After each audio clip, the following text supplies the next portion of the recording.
Hello, it's October. Welcome to Paris. It is time for the Qatar Prix de l'Arc de Triomphe. Katherine Ford, as every year, is with me to preview the race. This year, no standout horse. It's a wide-open, competitive race, I think. Yeah, absolutely. You can make a case for many of these horses. There are 9 individual Group 1 winners in the field, 5 different countries represented, of course, with France, Britain, Ireland, Japan, and also Germany. So can't wait to get underway. So let's have a look at the 16 of them which are going to line up on Sunday afternoon in Paris. They're headed by Darque, got a very good second over 2,000 metres in the summer to his name. He also comes, as well as being number 1, from stall number 1. Fantastic Moon was 11th in the race last year. He would need the ground to dry. Savannah's night number 5, stall number 12 for this. All the wins 2,800 metres or further. There's last year's 5th there, continuous. Over the page, we'll get to the market leaders, Luc de Vega and Sozy and Delius, the 3-year-old colts, and 2 3-year-old fillies at the bottom. Servi, who was runner-up in a classic, the French Oaks, in the summer, and Aventure right at the bottom, number 16. That's the 3-year-old colts, but let's begin with the 3-year-old colts.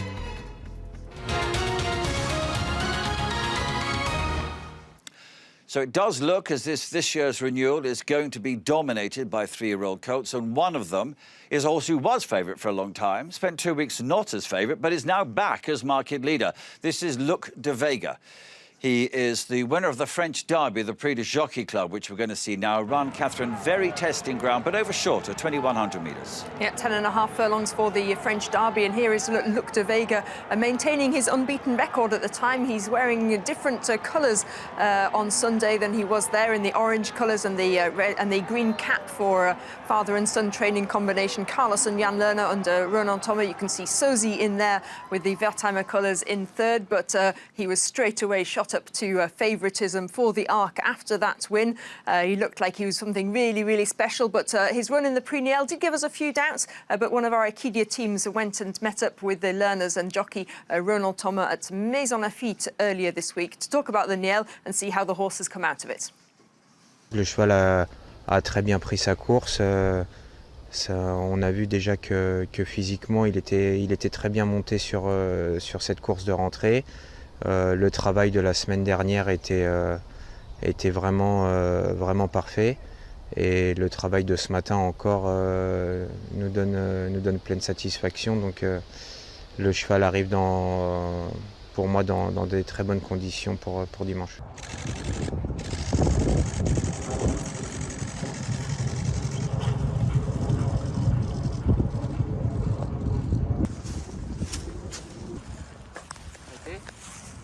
Nickel. Vous avez vu la pointe des oreilles, il a tout relâché direct.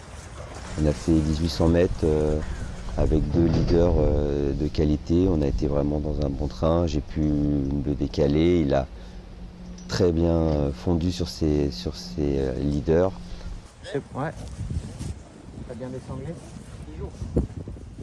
Ronan Thomas, the rider, telling us about Luc de Vega's work during the week, which has shot him now to the head of the betting market. But as we've told you, he has recently got beaten by a horse called Sozy, who we're going to look at next. André Fabre has trained the Arc winner 8 times. Sozy comes into it as a real chance, having won this race, the Prix Niel. Luc de Vega's won from the left, extreme right there as well as Delius. So the real big 3, Katherine, all met last time out. Yeah, the traditional Arc trial. Back in the day, we haven't seen a Niel winner go on to win the Arc since a Rail Link. Quite a long time ago now, so Sozy will be trying to buck that trend.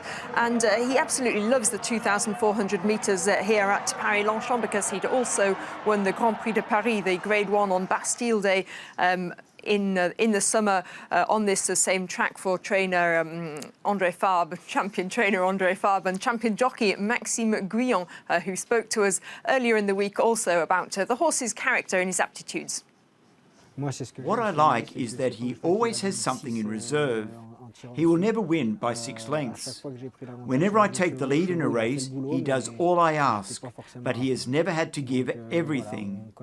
We know André Fabre's horses, they always have something in reserve, and when they come under attack, his horses can always find more. So I hope that will happen on Sunday. Sozy and Maxime Guillaume then, one of the market leaders for the race. Now, over many years, the Japanese have been trying to train the winner of this race, and they have come on occasions agonisingly close to doing so, but haven't quite managed to do so yet. This year, they've got a real chance. His name is Shin Emperor, and Katherine, he has been out in Europe already, and this is a very good race, the Irish Champion Stakes, and a very good run from this horse. An absolutely excellent run. He was making his return to action. He hadn't been seen since finishing third in the Japanese Derby when there was no pace. He's there, the chestnut with the white face. He looks like he's going to finish maybe fifth or sixth, but look at this turn of foot, and he really comes back nicely towards the end of it, towards the end of the race, so looking as though his preparation is really going to peak for the Prix de l'Arc de Triomphe. He shouldn't have any ground concerns. He's the full brother to Sotsas, who won the Arc on testing ground in the past. He was bought for 2.1 million euros here in France. He's French-bred and trained by Yoshito Yahagi, who has been a groundbreaking trainer on the international scene for the Japanese, winning in Hong Kong, Australia, the Breeders' Cup. So the Arc is top of his list of targets. Now, will he be able to do it? He looks like he's got a very good chance. Good, very, very solid performer by the looks of things. Also in that race was Los Angeles. We'll have a look at him winning over the distance of the Arc, 2,400 metres, at the Curragh in the the summer, in the Irish Derby. A very solid performer, this. He ran only third at Epsom in the Derby. He got very warm and upset that day. Yeah, absolutely, beaten by the champion City of Troy in the Derby. He is an absolute pure stayer, and Aidan O'Brien has said that it was this performance in the Irish Derby which made him think that he would probably be his team leader for the Arc. He's won again over the mile and a half at York, and we saw that performance in the Irish Champion Stakes, going in fourth over a distance which is too short for him. I think he has an awful lot in his favour. You know, he's a really solid horse that we can depend upon. And you saw as well in that race there, the second place being Sunway, who's a very big price, but a horse who keeps running well at big prices in very good races. If you are the sort of person who likes a big price one, he could well be your horse. Those are the three-year-old coats. Let's look now at the older males lining up in the Arc.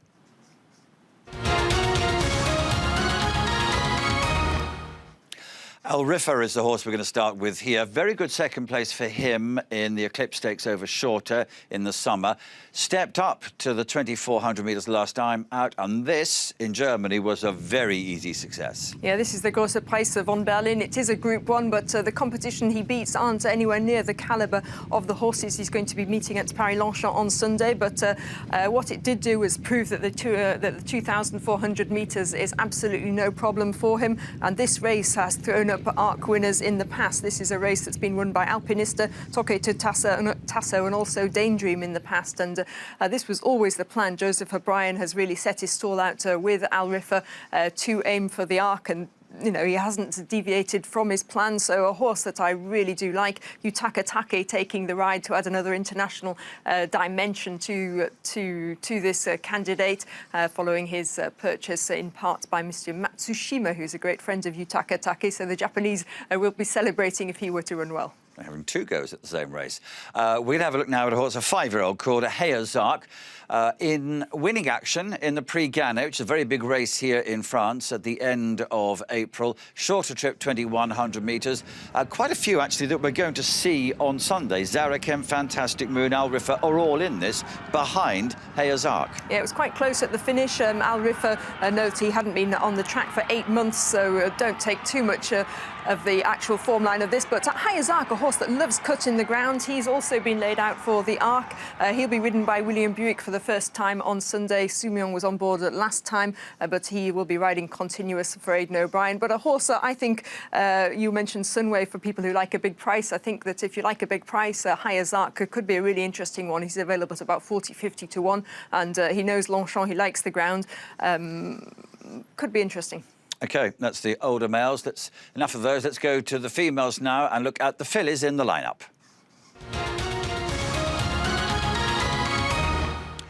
Supplemented for a cost of €120,000 is Blue Stocking from Rafe Beckett's stable in the UK. Jodmont horse, she comes here, and I can see why they've supplemented her, but after this victory in the Prix, which is the same course and distance, she battled hard here against Aventure, who will reoppose rivalry, but she was very tough in this race. Oh, she really was. I loved her attitude in this race. I spoke to Rafe Beckett after the race and Ross Orion.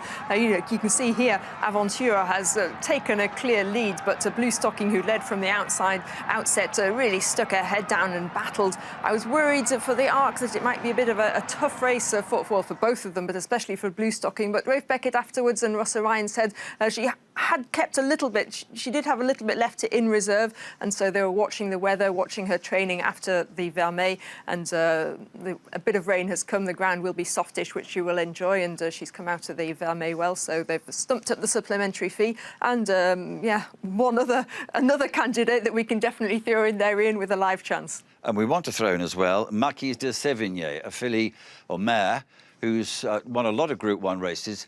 She wasn't perhaps that impressive most recently, but I think everybody thinks she's going to win all the time in any case. And 5-year-old mares, sometimes they don't want to do everything that well. Yeah, absolutely. André Fabre, 8-time winner of the race. This one's trained for Edouard de Rothschild, the former president of France Gallo. And connections have always said she is a filly who's never going to win by a street. She just gives enough. She's a winner over a mile. She's a winner over 10 furlongs. And this has been a plan since she won the Ispahan against the Colts in May. And André Fabre has said in the past, a horse, even if they don't really stay a mile and a half, they can do it once with kind of the surprise effect. He finished third with a Miler Persian King a few years ago. So the idea is to throw her in over the mile and a half for the first time in the Arc, and they think that she can stay. The negative is she's got the wide outside draw. Yes, right up on the outside. So those are the 16 runners. It is time to make our decision. You've got a few more hours than us. What are you going to go for? Well, I have my doubts about the two French favourites, Sozy and Luc de Vega, so I'm going to go with the solidity, the reliability of Los Angeles for Aidan O'Brien. I think it's possible the Japanese will do it with Shin Emperor, but I'm going to be predictably boring and go with the horse until quite recently was favourite, but Sozy, the way he won that Prix Niel from the master trainer, a horse who seems to run. In fact, every time he runs, he gets better. He will have to do so if he's to win the Prix de l'Arc de Triomphe, but I think it's quite possible. Thank you, Katherine. Thank you very much for watching. Join us then live, Paris-Longchamp on Sunday afternoon, the Qatar Prix de l'Arc de Triomphe. A great weekend of racing with Group 1 races everywhere. I hope you find the big winner and plenty of others as well.